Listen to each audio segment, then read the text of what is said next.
guess we're not monetized on this one. That's probably going to be. I'm just kidding. I don't care. We're back, right. third quarter. Oh, It's pal time to Danny, get let us have it. into the thing, the other sport, the other big sport in America, also in its off season, but never in the media.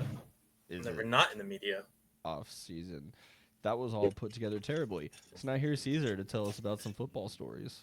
What's up, everybody? We're here. We're back, ready to talk some football. Now, there's been a lot that's happened since we've been away, and so look, we gotta play some catch up in some stories.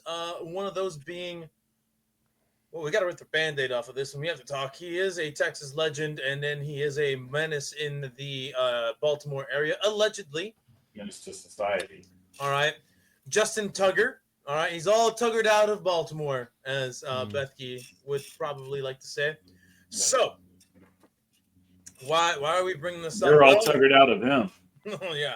Well, there's a couple things that we need to bring up in regards to his departure from the Baltimore Ravens. So, there is I believe, what is it? I want to say it's 16 counts of sexual misconduct, if I am not mistaken. At least a dozen, right? Inappropriate sexual misconduct. I don't have a tracker but, for that myself, but I'm aware it's quite a few. Yeah, quite a few. Now, he did have a pretty poor season by his standards this past season, but we have seen kickers have worse seasons and stay with their teams. Now, it kind of goes without saying that there is that giant elephant in the room, and the Baltimore Ravens don't want to have a Deshaun Watson on their hands. However, they are still treating this really weird because it's one of those moments where it reads like, man, we really didn't want to let this guy go. We kind of have to because, well, he may or may not be a diddler. We're not sure. We don't want to risk it, but we really love this guy. We really, really love this guy. I mean, he is just so great. Justin Tucker, you're so great. You diddler, you're an amazing guy. That's what this reads off like. And I'm going to read their statement from Eric DaCosta. Sometimes football decisions are incredibly difficult, and this is one of those instances. Considering our current roster, we have made the tough decision to release Justin Tucker. Justin created many significant and unforgettable moments in Ravens history. His reliability, focus, drive, resilience, and extraordinary talent made him one of the league's best kicker over a decade. We are grateful for Justin's many contributions while playing for the Ravens. We sincerely wish him and his family the very best in the next chapter of their lives. I don't love how that reads, considering everything that he has going. Now, you could say, guilty till proven innocent. Or no. Oop, sorry. Innocent till proven guilty. Freudian slip there. Now, I don't love that. And I don't really love how the Ravens have been It just feels like a cover. You're like we're not firing you. Like, contractually, this is what we can fire you over is football, so we're firing you over football. And we're saying that right now. We were getting rid of you because of football because that's what the contracts allow. Yeah, but they've also said some really weird things in the past, just regarding their stance on players and how they conduct themselves with women. And I mean, it went from a hard line with no tolerance to don't forget about Ray Rice. No. After the Ray Rice, they did say they had zero tolerance, right? Now, what I believe John Harbaugh was quoted saying, I'm not saying this I'm not paraphrasing here. He says, we kind of have a zero tolerance policy. That came out of his mouth, not we have a zero tolerance policy for this. It's we kind of do. Everybody knows that it's what he means is it's 0.1%.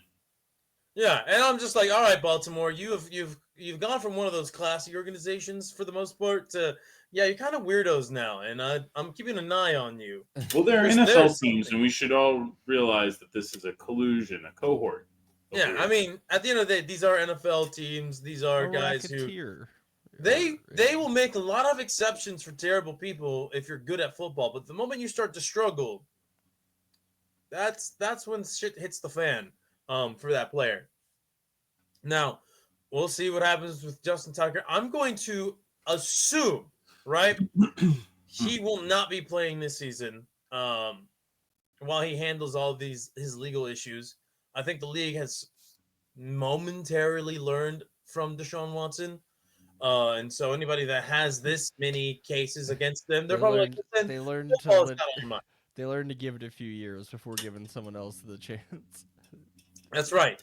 Gotta placate the public. They for a didn't little learn like bit. a valuable lesson. They just learned maybe Well, we'll just it's not our turn to get away with it. yeah, exactly. So we'll see what happens with his future. I don't imagine he'll be on a team this season. If he turns out to be completely innocent on all 16 counts or however many they are, then hey, he can go back to football and I feel like he will be on a team this season. maybe, but I don't think he'll be on a team to start the season. That's Might be one of those like yeah. late. It does feel like Once you let someone it die misses off a few little key bit. field goals. Yeah, cut a rookie that doesn't pan out or something. Yeah, it might be just that. Yeah, but now let's move on to another thing that happened last week. I'm gonna jump around just a little bit on this rundown. We got to talk about it. It's Bethy's team. He said it himself in our group chat. It's like the Cowboys did something interesting, and that It's was also sort of boring, but it's more interesting at face value, and it gets more boring the more you unpack it. yeah, no, 100%. But it is interesting on the surface, and it is they traded for George Pickens from the Pittsburgh Steelers. He gets to join that receiving room with CeeDee Lamb and some other You got guys. a big body. How big Herbert. is this guy? He's about like 6'1", 6'2", but he's really athletic. No, he's 6'3", actually. Sorry. He's bigger than Lamb, that's for sure. Oh yeah, we got a big body. He's a big bodied receiver. He's a tough, he's a tough, in between, the not tackle, sorry. Like, he's a tough, try to catch over the middle of the field player. And we all know his reputation. This man loves to swing at defensive backs. All right, he is not afraid. He's a feisty young man. He's a feisty young man. NFL young boy, as you like to call him. This is the name he's earned. Is it true? Is the picture of him at draft day real? The shiesty mask? Is that a real picture? I cannot confirm nor deny. George Pickens was that George Pickens draft? I'm gonna look that up. You keep going. Yeah. So this is as you said, this is actually a really good trade for the Dallas Cowboys. That's really him. They were needing a legitimate number 2 wide receiver opposite CeeDee Lamb to take some pressure off the guy, and take focus away from him getting doubled, even sometimes triple covered.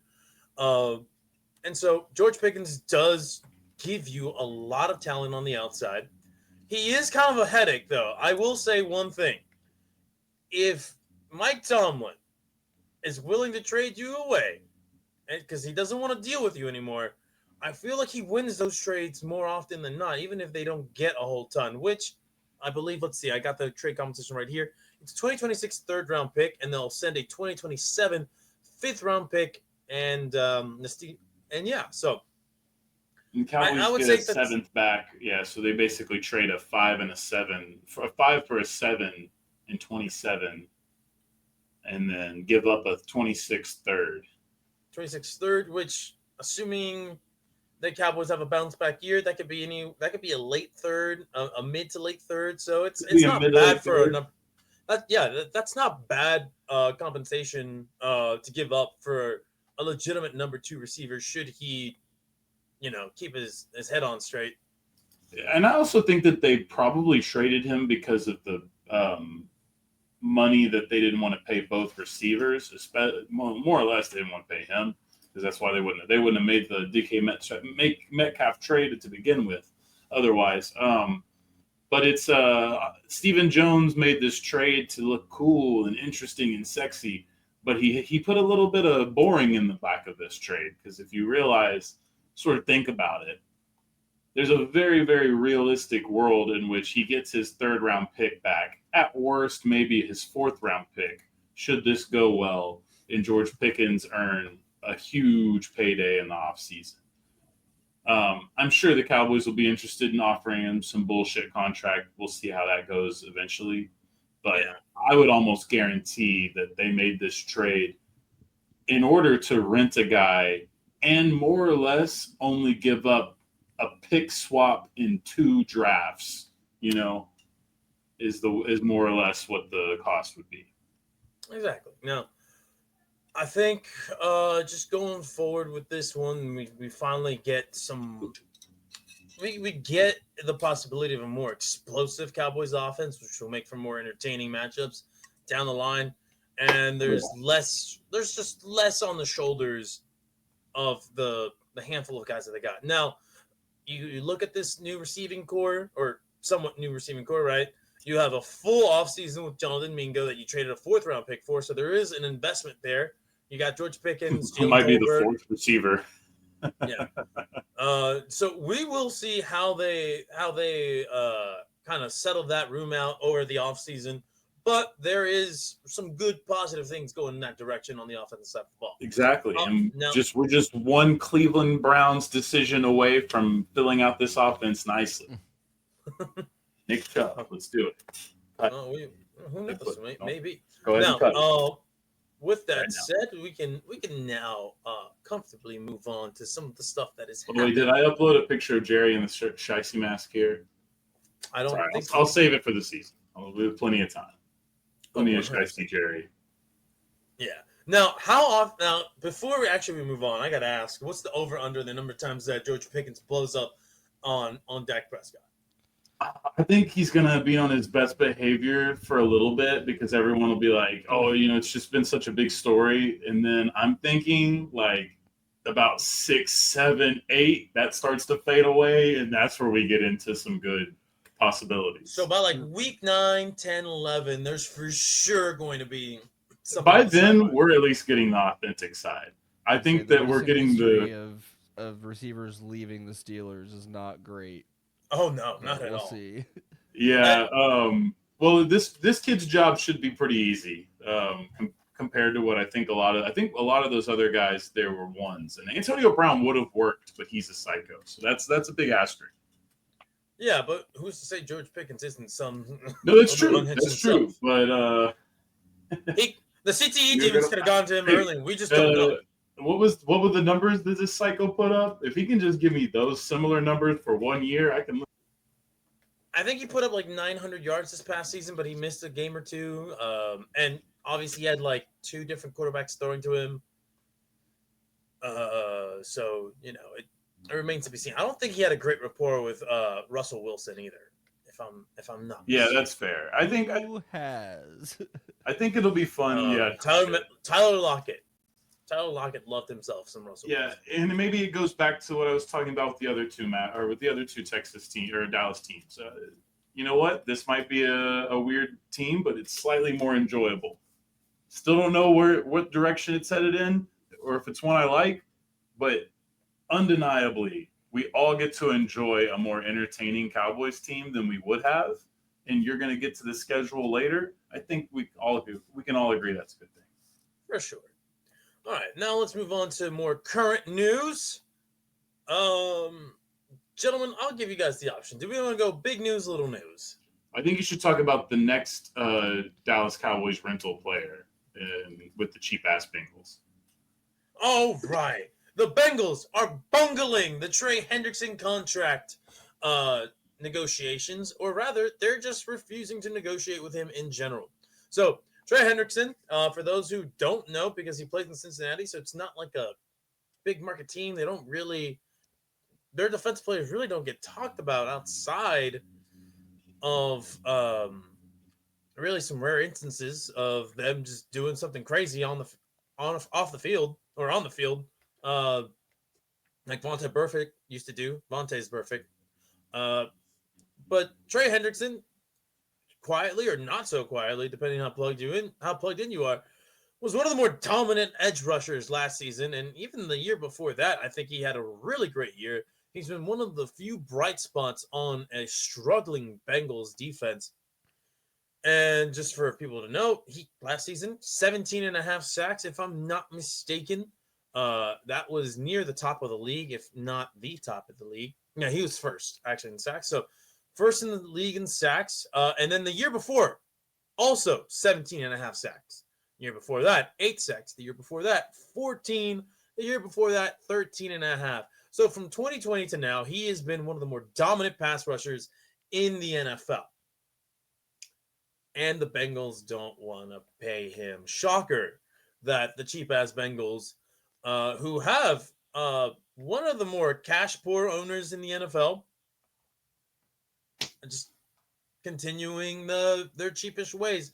They didn't really want to pay anybody, but they were forced on the offensive side of the ball to give the receivers money, to give the quarterback money. Now on the defensive side, we'll see. You know, they didn't want to do negotiations last season. They said they will wait till next season. And Hendrickson has waited. And now he is gone to not participate in offseason workouts. Has said that he hasn't heard anything from the Bengals front office in terms of negotiation. There's been a lot of, and I quote, lack of communication post-draft made it evidently clear for my party, meaning my wife, my son, my agent, right? Like we're talking a small group of people, that I have to inform them that it may not work out. So, gentlemen, how dumb are the Bengals for letting a clear, great pass rusher get pissed off? Granted, you know, listen, he is on the wrong side of the age, I guess the little age scale for what you want to pay players. He's just turned 30. You don't want to necessarily pay guys turning 30, especially if they're linemen, defensive linemen. A lot of those guys rely on athleticism early on in their careers. And I don't know if he has the reputation of being a power rusher, and so he can just live off being really big and strong and just bull rushing people. Or if he wins with freak athleticism. I'm not that plugged into the Trey Hendrickson. I'm not going to lie to you guys. But it just seems like, come on. This should be a no-brainer. Sign the guy. Give him what he wants. Make it a fake long-term deal. Everybody does it. Everybody does these fake deals where all the money's up front, or there's a lot of there's a big signing bonus, and then after that signing bonus disappears, there's no real guarantees, right? I don't know what the Bengals are thinking, other than they're just keeping the powder dry, as Mark Cuban liked to say back in the day. I think that what they should be looking at is a 4th round and a 6th round draft pick.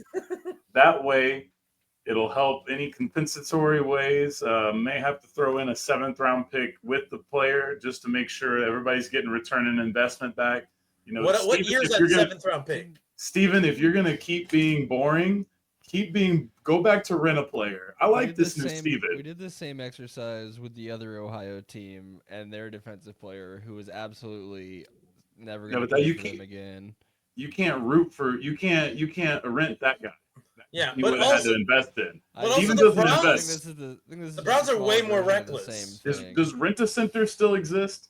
Yes. All right. Well, this is Rent a Player. And Stephen Jones has a fucking store credit card there, and he's excited. He just rented a receiver. He might go rent a running back soon. Let's go rent a defensive end while you're at it, Steven. If you're going to be boring and cheap, at least be creative about it.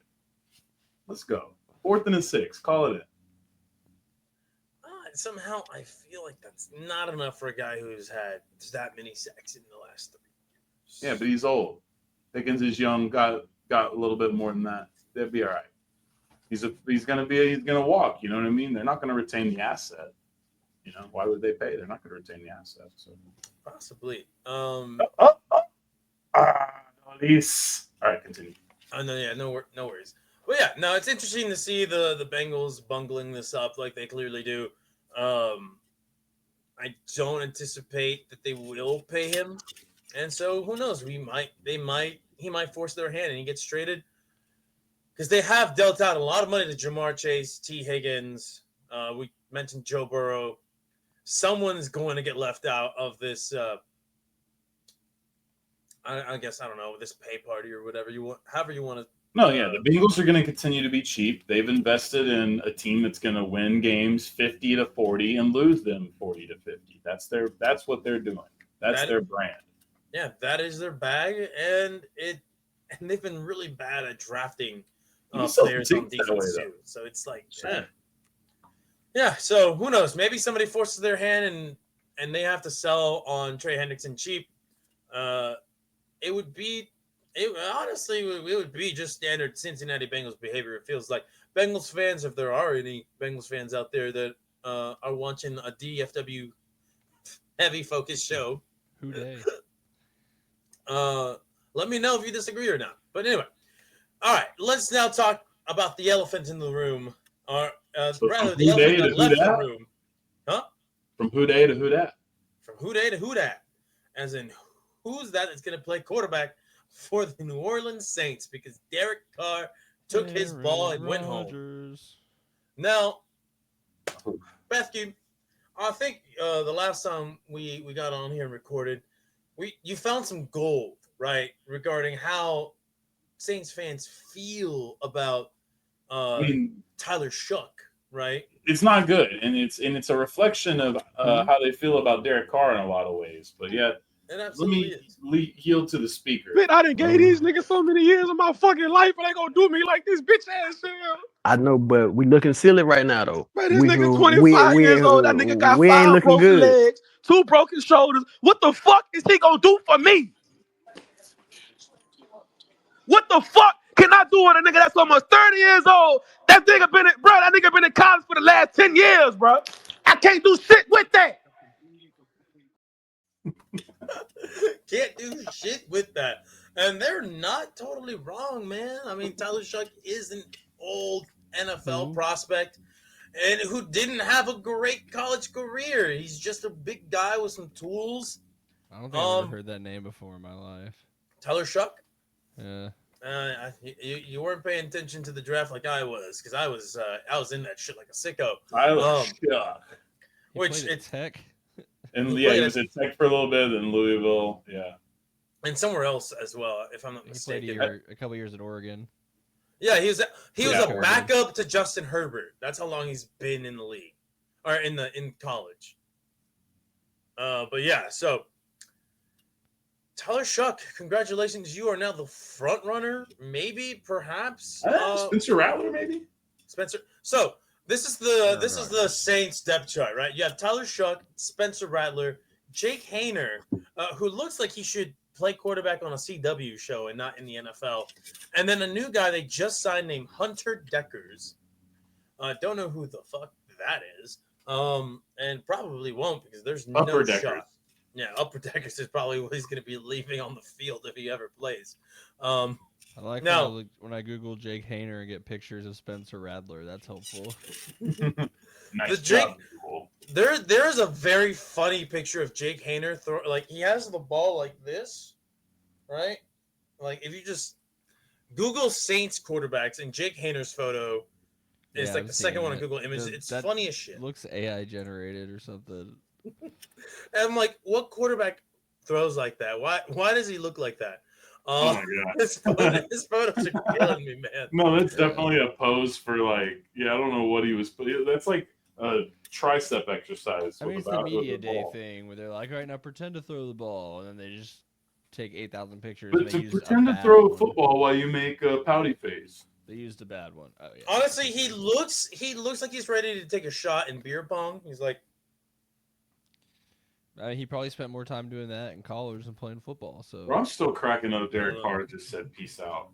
he really did. So Well, no, he on top of prayed. that, the New He Orleans prayed Saints, if and I'm not God mistaken, God told him to peace out. So listen, if I'm not mistaken, he accepted, or the New Orleans Saints had an option on his contract, and he was due a lot of money. He looked at that money, he looked at the Saints, and he said, "Fuck this, I'm going home."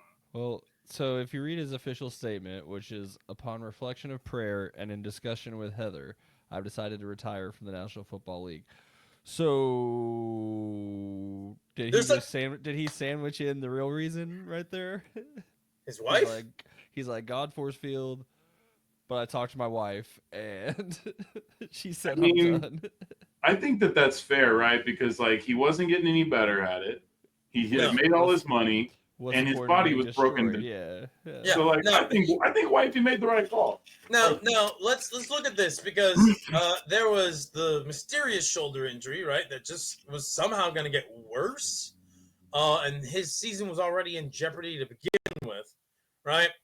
But the Saints were still willing to dole out a fuck ton of money to keep him on the roster. Not that they had a lot of options, because who realistically wants to trade for Derek Carr? He's not a good quarterback. He is a very middling, okay, average quarterback who's capable of some garbage time highlights. And if you have a bad defense, he'll put up numbers on a bad defense for sure. Anybody who's remotely competent, he shits the bed pretty bad a lot of the time. He's not a winner. He's never had a win. I don't think he retires with a winning record to his name. He's been on a lot of bad teams, but he didn't help them. He's been to the playoffs one time, but what he is and what he will forever be is a Hall of Fame bag getter, because that man got paid a lot for not doing much to deserve it. He just was at the right place at the right time. I was gonna ask if any family has ever stolen more money from a sports league than The Carr family? I don't feel like David Carr wasn't that bad. I feel like David Carr didn't get much money after. Yeah, I think Derek Carr was decent. Wasn't he a 1-1? No, sorry. Oh, yeah, so yeah. let's talk about David. Just kind of remind people, David Carr came into the league during a time where there was no rookie salary pool, right? They were straight up negotiating like these guys were vets and they were getting paid top dollar, but like scrolling down, you got paid whatever he got paid in 2002. Like he got 7 years, $46 million on his rookie deal. Yeah, and that's not much now. You're not going to get that level of contracts for a quarterback anymore. But yeah, that was a lot for Ed. Terror money. And I think David Carr ultimately would have been a pretty decent quarterback overall. I think he was never going to be great. The Texans were obviously horrendous at the time. Mm-hmm. Derek Carr, though, I think his career went perfectly how it should have. I feel like David Carr didn't quite get what he deserved. Derek Carr probably got a little bit more than he deserved. He made $40 million, sure. And then opportunity. I think Derek Carr was a really interesting prospect and a really interesting player, but he just hit a ceiling so quickly. There is some talk of like what would have happened if he didn't get hurt during their 2016 playoff run. If I'm not mistaken, it's 2016.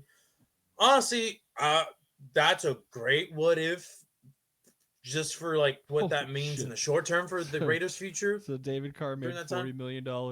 Derek Carr is leaving with just under $200 million. Yeah, he is carrying the load of the family, being one less year service time also. It's okay. I think David Carr's on like year 20 of cashing NFL league checks for talking shit on TV. I think it's like year 8 or something. I don't think he's been on TV. He retired in 20. Dude, he's been doing he basically started as soon as he retired. Oh, so it's probably what? I was actually surprised he played all the way into the 2010s. Yeah, he was the Giants backup for a while. Yeah. He won a Super Bowl too. He at least has that over his brother. Listen, backups are always going to be like, hey, my team won a Super Bowl, so I won a Super Bowl. Listen, we do that for players that like were great, didn't win in their prime, but they win as Super Bowl backups. champion Kenny Pickett. Yeah, usually Kenny Pickett. Usually they play though. Quarterback's the one position where they might not have even. He probably held the ball for the kicker.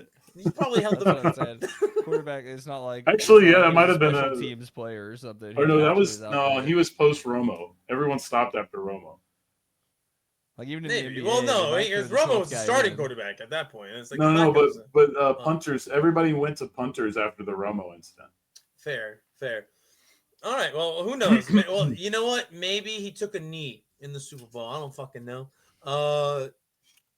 It was the Giants Super Bowl. I didn't watch either of those games outside of the highlights because fuck the Giants.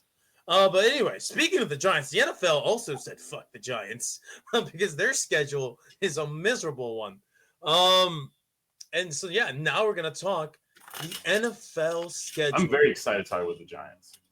Oh man, I love schedule day because it's one of those times where it's like, oh, this is exciting, and then everybody just stops giving a shit until you start giving a shit later on in the year, right? Now, gentlemen, it's weird when they do it the way they do it because we already know who everyone is playing. We just don't know what week they're playing them. Yeah, and we don't know how the schedule will be constructed. Like, who's gonna get shafted with short term, Yeah. like short rest? Who's gonna get way too much rest, and then who's gonna have like that terrible early bye week, and then they have to go on some ungodly gauntlet. So we'll talk about a couple of key games. We know the first game that'll kick off the NFL schedule. It's going to be the guess. Philadelphia Eagles never against mind. the Dallas Cowboys on September 4th. I was I gonna feel- say Jags Bengals. That would have been a good one. Yeah, that would have been such a Travis such a Hunter, ratings we got to getter. put him at the front and foremost of the league. I forgot about him. Yeah, that the ultimate ratings getter that is Bengals and who? Jaguars. Jags. Jags. Yeah, that's such. If you're making NFL jokes, the Jags have to be the joke right now. Still, that's their lot. that is their brand until further notice. Yeah, but anyway, that's going to be one of the first games that we're going to get. That is the first game that we are going to get to kick off the NFL season. Some more scheduling news. I mentioned this off camera, but if I'm not mistaken, the Kansas City Chiefs have five primetime games in the first 8 weeks. That's the most that I think any team's ever had. And we talked about it. This might be a Travis Kelce retirement tour. We're not entirely sure one way or the other, but this could be a way to milk it for all it's worth for the Swifties out there who are just still so plugged into whatever the fuck he does because of his girlfriend. Now, That doesn't even count their Thanksgiving game. it does. Oh shit, they do have a Thanksgiving game, and it's against the Dallas Cowboys, if I'm not mistaken. So yeah, I was wondering, can they pull off getting Taylor Swift to do halftime, or will it be Post Malone? Oh god. Oh god, maybe it's It'll Jelly be Roll fucking. again. They've already It'll done be- Jelly Roll. Yeah, it's gonna be They can do somebody it again. else. Yeah, I think saw they that. did. It was there for Jelly Roll. Yeah. Yeah, I mean, look, the bad news is obviously you guys are gonna have to watch a lot of Cowboys on national television. The good news is this is technically on the Goodyear cycle of the calendar for the Cowboys fuck shit. And like we said earlier, they're slightly more interesting. That's all I have. That's fair. So yeah, let's talk about some schedules though. Now I mentioned earlier the New York Giants. The NFL said fuck the Giants, right? Well, that's because their schedule, and I'm looking at it, it's not friendly for a team that you typically think teams that finish in last place get a last place schedule that's easy. Except, let's look at this, right? I just want to talk about this because I will relish the fact that this team is just set up for more failure, and Jackson Dart is going to speed run flaming out of New York. You mean they're set up to draft Arch Manning? Whoa, Oh, you're not talking about Jackson Dart, the Dart machine. yeah, he's No, throwing let darts. me He's show throwing you. darts to the other team. Does this look like somebody who's not ready to come home and take over? Stand up. Let me see your snap count. Let me be honest with me, because I see at USC, I see this guy. Yeah. Go ahead. You ready? Yeah. No, I want to hear the snap count. Yeah. Really? Every time? Every time. Do you have like a dummy clap or anything? Yeah, we call it purple. I'd be What's like, that? No shit. Yeah. For 3 years, you've been clapping. We call it purple. For 3 years, you've been clapping. That is- the way that starts with John Gruden just going, "I see this guy." For 3 years at USC. That's there's no that is Listen, that part I just didn't even register because it's just like whatever John Gruden's saying. I'm looking at this kid. I'm like, are you shitting me? This is how y'all run your program? Oh, this is This is great. the way he looks at him, so happy. He just looks Yeah, at he's him and like- goes, "Yeah, we call it purple." I don't know if you know this, John Gruden, but a lot of the defenses in college really suck. And the offense that Lane Kiffin runs is not very complex. I'll Look. tell you that. Just be prepared to be annoyed at that video because I have a suspicious feeling like Jackson Dart's going to give me a lot of reasons to pull it out. Oh, dude. All right. Well, let's talk about their early schedule. All right. You ready? They start on the road against the Washington Commanders. That's a playoff team that was in the NFC title game. Then they go to the Dallas Cowboys. The Dallas Cowboys own the New York Giants. They're home against who? The Chiefs. I'm like, all right, that's 2 playoff teams. One team that is expecting to go back to the playoffs. Then they're home against the Chargers. That may or may not be winnable. I mean, listen, Jim Harbaugh is a great coach. All right, he gets his teams ready to play. They get one slight reprieve against the New Orleans Saints. That's going to be a toilet bowl matchup. You say that, but when Aaron Rodgers is there, what's going to happen? That's a toilet bowl matchup nonetheless, and they can't sign him. They genuinely don't have the cap space for that shit right now. Then they get to have a home game against the defending Super Bowl champion Philadelphia Eagles. They don't get and the guess debt what? cleared when a new pope comes in. No, that's not how that works. Now, that is going to be a Thursday night game, so it's going to be short rest. They do have that shitty field at MetLife, so who knows? Something crazy could happen, but it's the Eagles roster versus the Giants roster.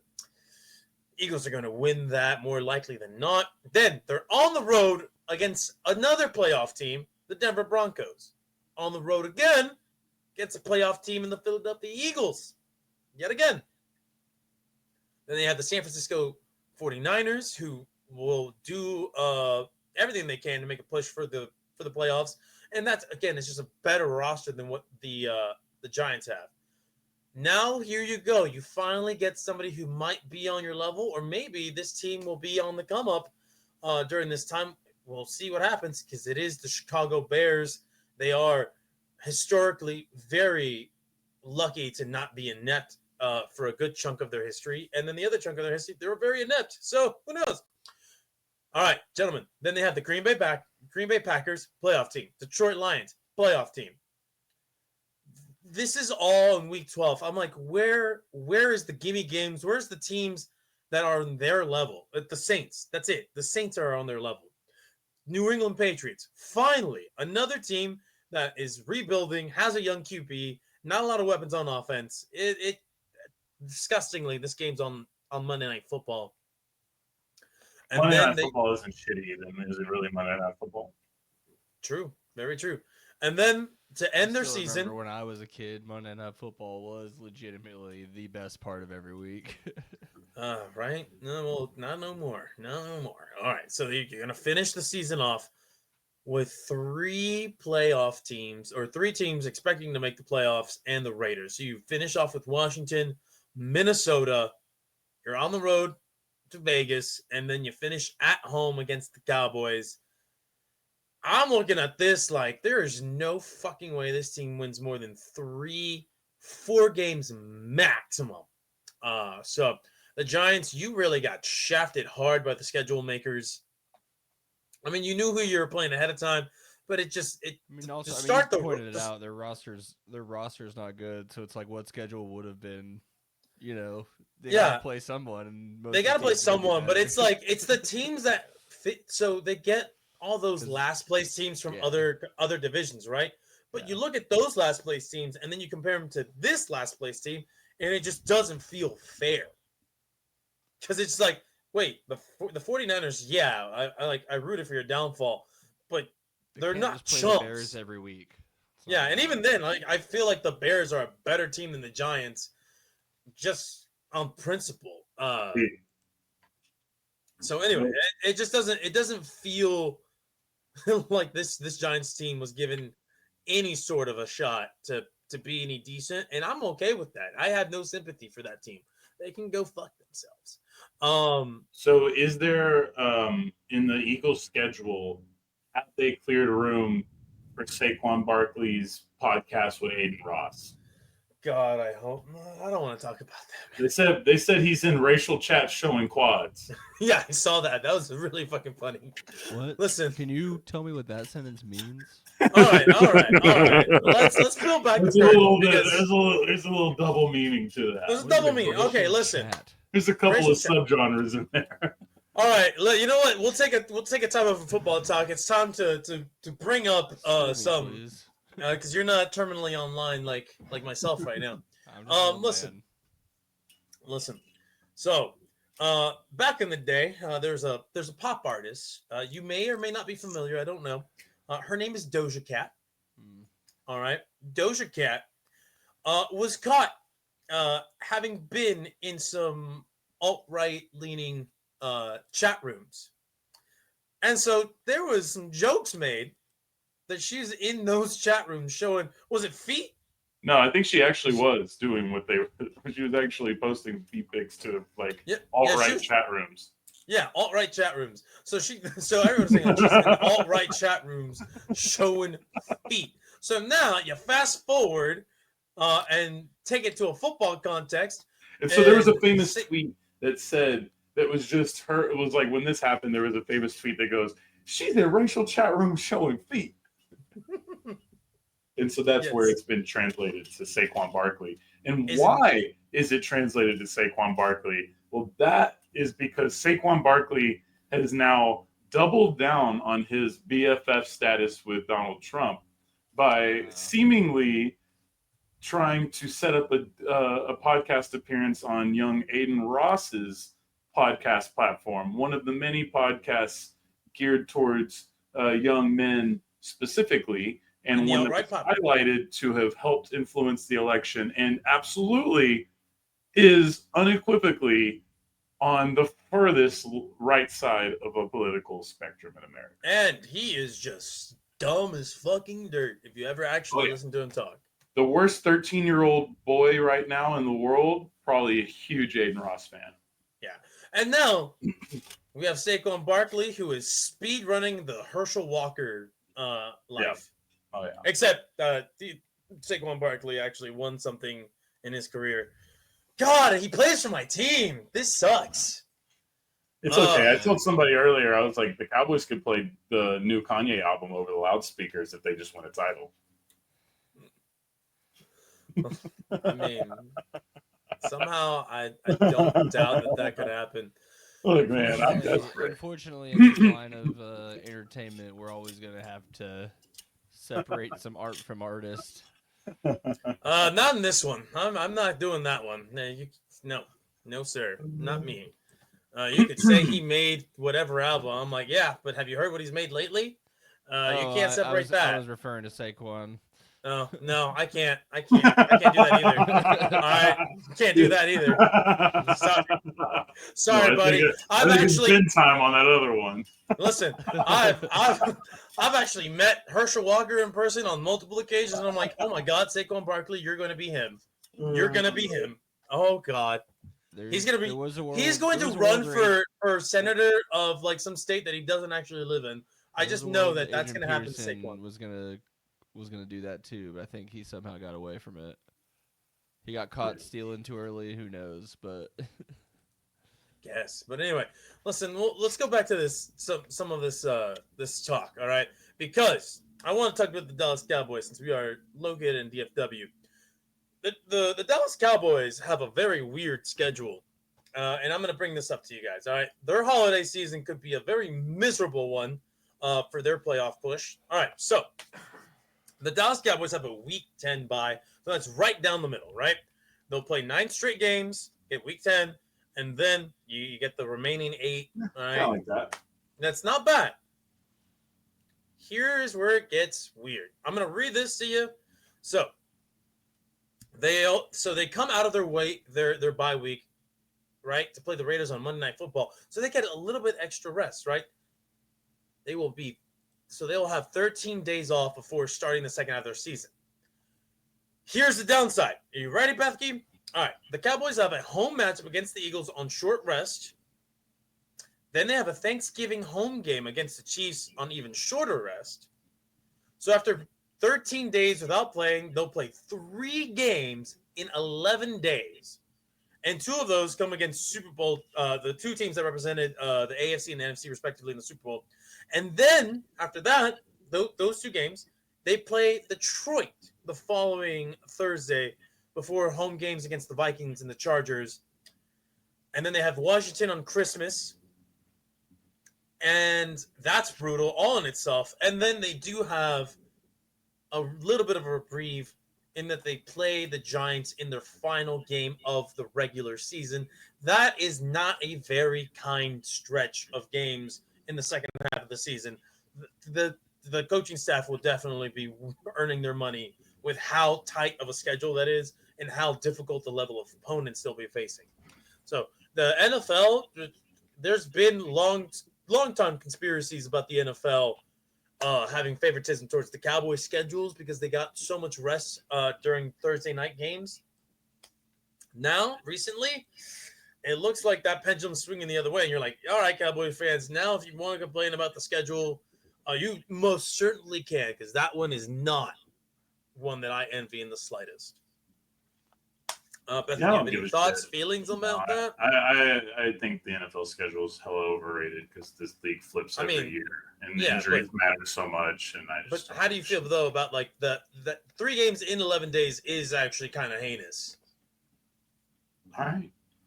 I don't know if you have any feelings about that other than. Oh, you're right. You're right. Everyone's gonna automatically feel bad for the Cowboys. Cut me a break. Well, no. I'm not saying. I'm not trying I to don't draw give sympathy. a fucking shit about what the Cowboys' advantages are, because the Cowboys could have every advantage or every disadvantage, and it's gonna get treated the same fucking way.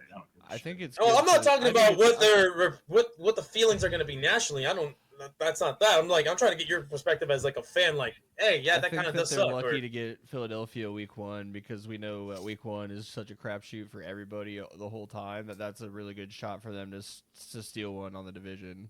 You know what? And I'm glad you brought up that because this is the first time since the infamous pickle juice game that the Cowboys and the Eagles have a week 1 matchup. And I think it's the first time in years where they're meeting early in the first 4 games of the year. They usually meet like midway through the season and then at the end. They do that with us with Green Bay a lot. Keep us at the end of the year.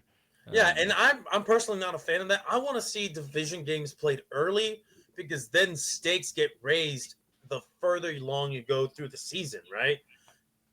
It's just something to monitor a lot more closely. And I like this one. I love that it's the opening game.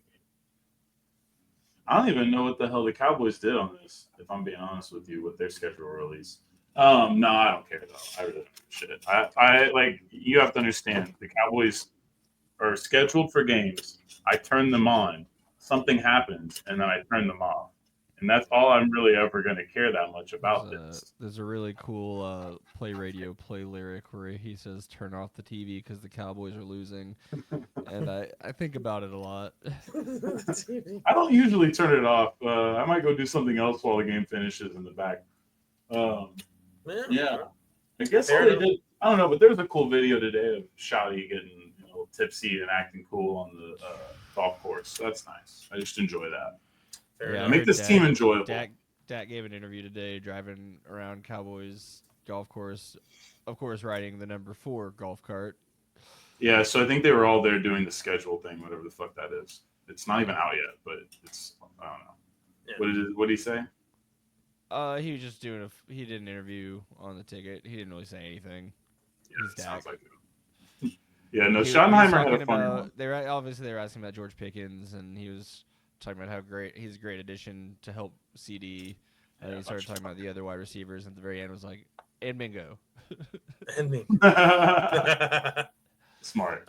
That's good. I mean, in fairness, I don't think did he even get to throw a single pass to Mingo?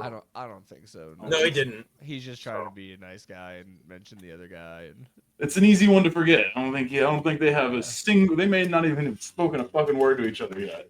But that's very possible. The schedule is cool, but I mean, it's slightly more relevant than other sports because there's less games, but it still feels mostly irrelevant.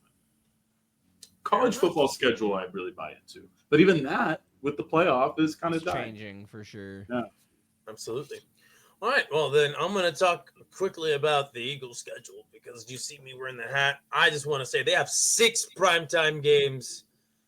I love it and hate it. I prefer, the older I'm getting, the more I'm like, give me that Sunday 1 p.m. Central game. Or is it 12 p.m.? Yeah, 12 p.m. Central game, please. I do like that teams get to like other fan bases have to watch my team in primetime slots, but also they don't really do too well coming off of Super Bowls. So we'll see what Nobody happens. does, And to be then fair. fucking Saquon. Well, I mean, the Chiefs for the most part, they do relatively well. The Patriots dynasties, they did well coming off of Super Bowls. Sometimes, yeah. Well, but for the Also most part, crappy division. But yeah, go ahead. Sorry. yeah. No, but for the most part, I'm just gonna whine and complain that they don't have enough 12 p.m. Sunday games because now they're on what they're on 2 Monday Night Football games. Can I They have interest they have you in a couple of 8:30 a.m. starts? oh yeah, we can talk about the Vikings having 2 back-to-back They're an experiment. Europe games. Oh, they play in Dublin. Is this the first time the NFL's played in Dublin? It feels like it. No. Because I know Navy's been playing in Dublin, if I'm not mistaken. I feel like they did well. Or yeah, is it Navy? I'll have to Notre go Dame? back and pull up the full There's been some history college of games it. in Dublin recently, so Yeah, I think North Carolina is playing there at some point. Dublin. Dublin. Oh, I probably said that in the wrong accent. Whatever. I'm sorry, Irish people. I didn't mean to mock your accent. I like your accent. But anyway, yeah. Your Vikings have to will be playing in Europe for a little bit. They'll be the UK Vikings. No, it's great. We get to be the first team to experiment with back-to-back international games, and then we get. I thought the Jags have done that. I don't think they've. I'm done pretty sure the Jags back-to-back have done that weeks. actually. If I'm not Or mistaken. maybe it's Hold the on. first time to do it in 2 different countries. I mean, sort of. Yeah, Yeah. that's It is 2 one. different In- countries. It's just not. They're just not very far away from each other. They didn't just stay in London for 2 weeks or whatever. The Which they will. Jaguars. Here we go. Holy crap! Too early. Let's go back to. It is the first closer to time modern times. a team will play consecutive NFL games in different countries. Yes. Yeah. Okay, they played it. They played a exhibition game in Dublin in '97. Looking for regular season ones that are actually real. Here we go. No, I think you're right. I don't think they've played an official regular season game in Dublin until this year. Look at that. Now, And for some reason, they went with Pittsburgh and Minnesota. and it's funny. Minnesota Vikings are the road Our team rivals. in both. They're Which- designated the road team in both. Yeah, that's the break we get out of it. Is we don't lose a home game. But it does seem like, it's an experiment. See how that plays out in an 18-game season. Oh when shit! everyone ends up with 2 international games somewhere in their schedule. The Colts deleted their schedule video, and I don't know if they edited it and reposted it. But it looks like it was because Tyreek Evans was getting arrested in the video. Okay. Like they made a joke about it in the video. Oh, nice. Oh, you know what? Here's some big local DFW sports talk for you. Former DFW resident, or maybe he still lives in DFW. I don't fucking know. Allen High School legend Kyler Murray, his undefeated streak at AT&T Stadium is on the line Week 9 against the Dallas Cowboys on Monday Night Football. But guess what? It is post-October. We all know how he is post-October. He's not very good because his mind is probably focused on Call of Duty updates and drops and all that good stuff. Has he played there as a professional yet? Yes, he has. He is, I believe, 2-0 as a professional Huh. at AT&T Stadium. I had no idea. And so that'll be interesting for the local papers to talk about. But yeah, interesting schedules. There's more schedule talk that can be talked about, but we're gonna do that when the NFL season rolls around in earnest, because we're gonna have the highlights, the lowlights. We're gonna have the I already forgot what I labeled these games. The must watch, the watch it, skip it, train wreck. Skip it, train wreck. That's right. So we'll talk more about these schedules when it's actually time for us to talk about them. But this was just some lighthearted schedule talk. I got nothing else for you guys. Patrick, let's roll on to the final quarter. Unless you have something else you want to talk I've got about. one more football thing. I don't know if y'all saw this picture today of Nicolas Cage and Christian Bale as John Madden and Al Davis. Yeah, Christian Bale, Al Davis is crazy. That's gonna be interesting. I'm David O. Russell. Yeah, David O. it's- Asshole. it's Is that being- Nick Cage in a fat suit? Or did he No, put I that think weight on so. naturally? I think he just put a little on, a little bit on. Because he's also doing Spider Noir live action. Oh God. Is that, no, And, that's not live action. That's animation. No, it's live action, but I just saw the trailer for it. Really? Yeah, it's all shit. filmed in black and white. The shading makes it look like it's really high quality animation, but that is legitimate live action. Now Yeah, that's I was coming. trying to see if they were doing like a weird filter thing or something, but no, it looks It like is- yeah. Yeah, it's all black and white. The lighting is just magnificent. Fucking Prime has it. And so that's what I'm like. Well, hold on, is that what is he in a fat suit as John Madden? Because he kind of had to get in shape for playing Spider Noir. I'm sure he's not doing most of his own fight scenes, but I mean, he's if also kind of working- a crazy I guy. was gonna say, if so. he's working with Christian Bale, that guy's probably got some tips on how to look Put like he on and did lose in- weight? Yeah, it looked like he did in The Dark Knight, and then was the movie where he's all emaciated, The Prestige or something. Yeah. I don't know what it's called. All right, I guess that'll wrap up NFL talk. That was for Buyers the Club. week. No, that was somebody else. That's McConaughey. That's McConaughey. And right, but yeah.